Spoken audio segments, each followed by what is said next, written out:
नाज़रीन, कुंभ में ख़बर है त ॻोठ रमज़ान मेराणी वासण नींगरी से ज्यादती बाद वीडियोस वायरल करण खिलाफ एहतजाज किया वियो आहे।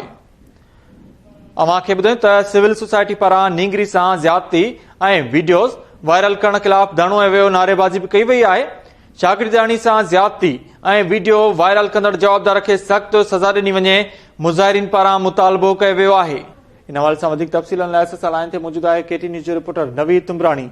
जी नवीद, अपडेट कजो। जी बिल्कुल, कुंभ जे ॻोठ रमज़ान मेराणी वासी जेको जवाबदार आहे गुलाम मेराणी जंहिं पारां औरतुनि जूं वीडियोस जेके आहिनि अॻु जूं वीडियोस रिकॉर्ड कयूं वयूं आहिनि।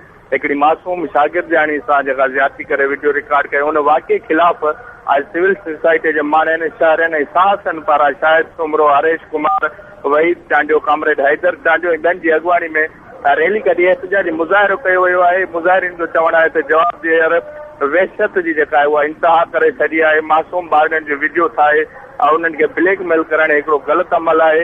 जवाबदार मथां केस तो दाख़िल थी वियो आहे, पर हिन वक़्त ताईं जवाबदार उहो गिरफ़्तार न थी सघियो आहे। हिननि इहो मुतालबो कयो आहे त जवाबदार खे फौरी तौर ते गिरफ़्तार कयो वञे। जी, वॾी महिरबानी अपडेट करण लाइ नवीद तुमरानी।